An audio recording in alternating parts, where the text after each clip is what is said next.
Hasbunallah wa ni'mal wakil, ni'mal maula wa ni'man nasir. Hasbunallah wa ni'mal wakil, ni'mal maula wa ni'man nasir. Hasbunallah wa ni'mal wakil, ni'mal maula wa ni'man nasir. Hasbunallah wa ni'mal wakil, ni'mal maula wa ni'man nasir. Sallu ala Nabi Muhammad. Bu, sebesar apapun dosa kita, jangan putus asa. Karena Allah Maha Pengampun. Jadi, suatu hari Rasulullah Sallallahu Alaihi Wasallam bercerita di depan sahabat-sahabatnya bahwa pada zaman dahulu, kata Nabi, ada seseorang yang membunuh 99 orang. Tiba-tiba orang ini ingin bertobat. Karena takut salah, dia mencari guru. Kata Nabi, faja'a ila abidin. Dia awalnya ketemu seorang ahli ibadah, tapi nggak punya ilmu.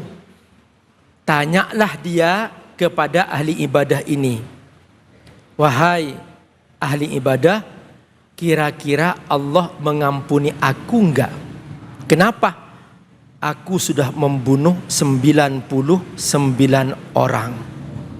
Wow, dosamu terlalu besar, enggak mungkin. Karena dia enggak punya ilmu, jadi dia mengatakan enggak mungkin diampuni. Kata si pembunuh, ya udah, kalau begitu aku lengkapi 100. Langsung dipenggal leher si ahli ibadah ini. Tapi kata Nabi, orang ini yang pembunuh ini gak putus asa. Dia mencari guru. Lalu Nabi menceritakan, summa ja'a ila alimin. Terakhir ketemu dengan seorang yang alim. Inilah pentingnya ibu rajin ngaji.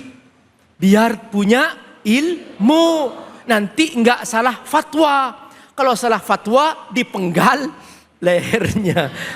Perhatikan. Jadi disinilah Bunda, dia bertanya kepada seorang yang alim. Kata yang alim, innallaha yaghfirudz dzunuba jami'a. Allah mengampuni semua dosa. Langsung seketika orang ini diberi nasihat, tinggalkan kampung kamu karena itu kampung orang buruk, pindah ke kampung orang soleh. Dia berangkat ke sana, dia di tengah jalan meninggal dunia.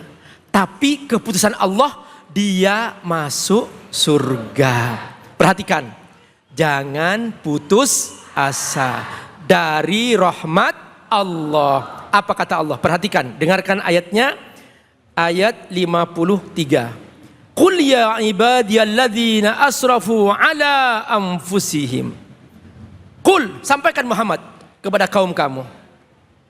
Ini aku menyampaikan, ya ibadiyalladzina asrafu ala anfusihim, wahai hambaku yang sudah terlanjur melampaui batas, terlalu banyak dosanya.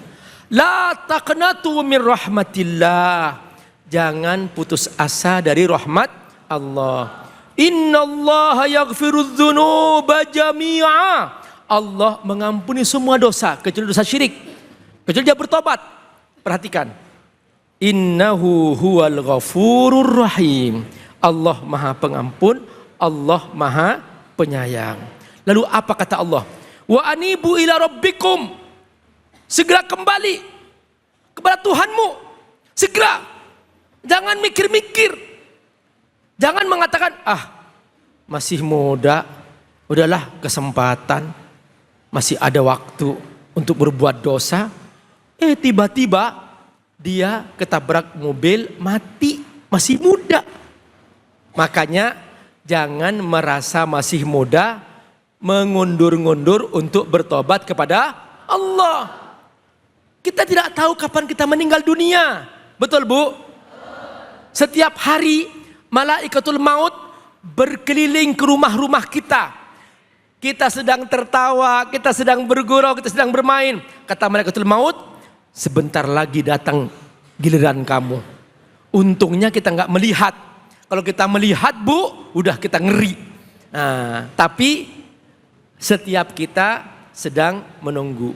Makanya segera kembali kepada Allah. Kata Allah, wa anibu ila rabbikum wa aslimu lahu. Dan segeralah kamu berserah diri kepada Allah Subhanahu wa ta'ala. Supaya apa?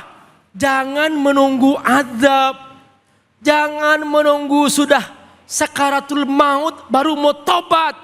Jangan menunggu sudah sakit parah mau tobat. Jangan. Kata Allah, min qabli ayyatiyakumul azab summa la tunsarun. Lalu kamu gak dapat bantuan sama sekali. Perhatikan kisah seorang yang bertobat ini yang Nabi ceritakan tadi. Dia jujur ingin tobat. Ingat, syaratnya harus jujur, bukan tobat sambal. Tahu makan sambal?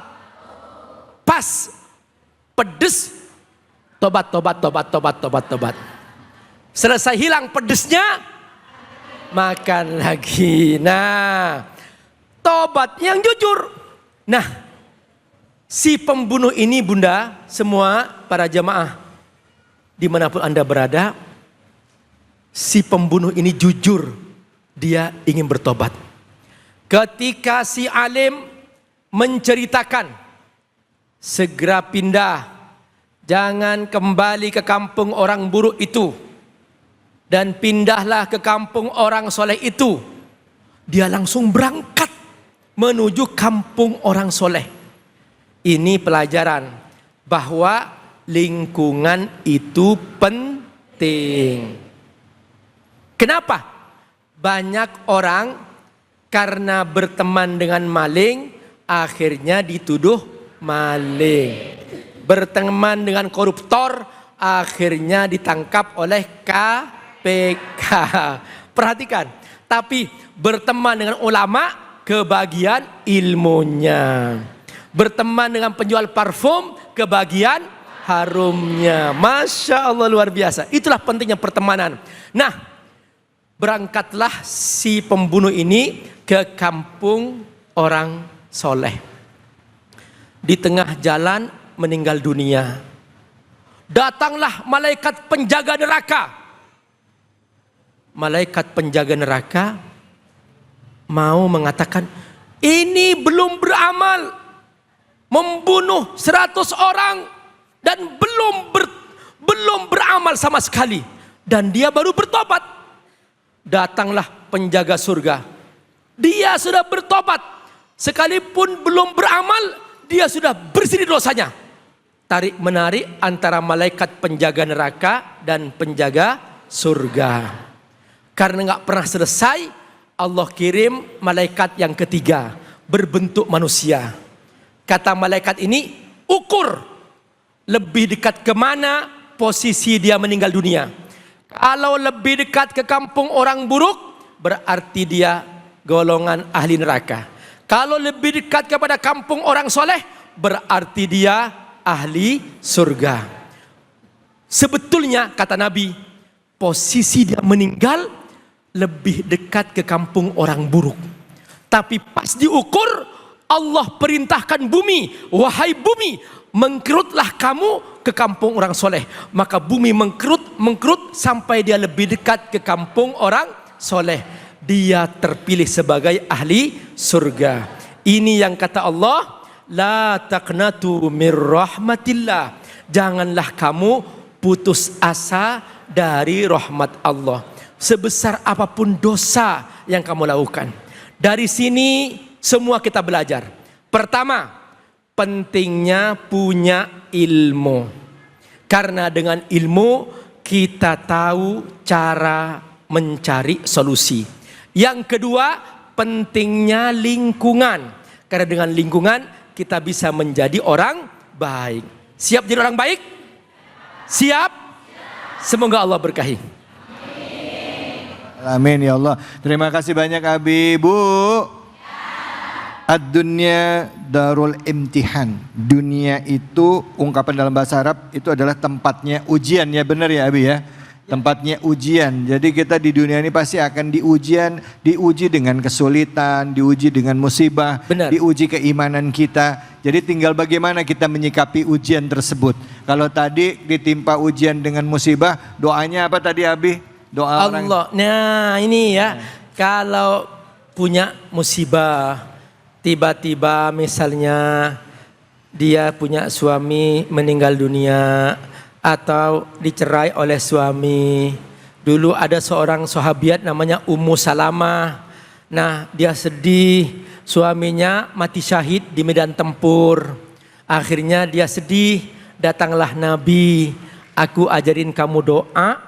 Dengan doa ini Allah akan mengganti orang yang lebih baik daripada suami kamu. Kata Ummu Salamah, wahai Rasulullah, bagaimana mungkin ada orang lebih baik daripada suamiku? Dia mati syahid, dia orang mulia. Kata Nabi, baca aja doa ini. Akhirnya dia baca doanya. Halo? Ingin menghafal? Ya, Allahumma ujurni fi musibati wakhlufni khairam minha. Lagi kalau disambung ya, Allahumma jurni fi musibati wakhlufni khairam minha. Ya Allah, beri aku pahala dalam musibah ini dan beri ganti yang lebih baik. Tahu enggak? Langsung setelah itu Ummu Salamah dilamar oleh Nabi. Allahu Akbar. Saya ijazahkan ibu baca doa ini. Ya. Siap? Siap. Ya, insya Allah. Yang punya hutang lunas hutangnya. Amin. Yang ditinggal suami diganti suaminya. Amin. Yang ditinggal istri diganti istrinya. Amin. Kalau minta nambah istri nggak bertanggung jawab saya. Baik, terima kasih banyak Abi. Pemirsa jangan kemana-mana, kita akan lanjutkan lagi di sesi berikutnya. Kedua guru kita akan hadir dan kami berikan kesempatan tanya jawab kepada ibu-ibu bapak-bapak sekalian, tentunya hanya di sini di Cahaya Hati Indonesia.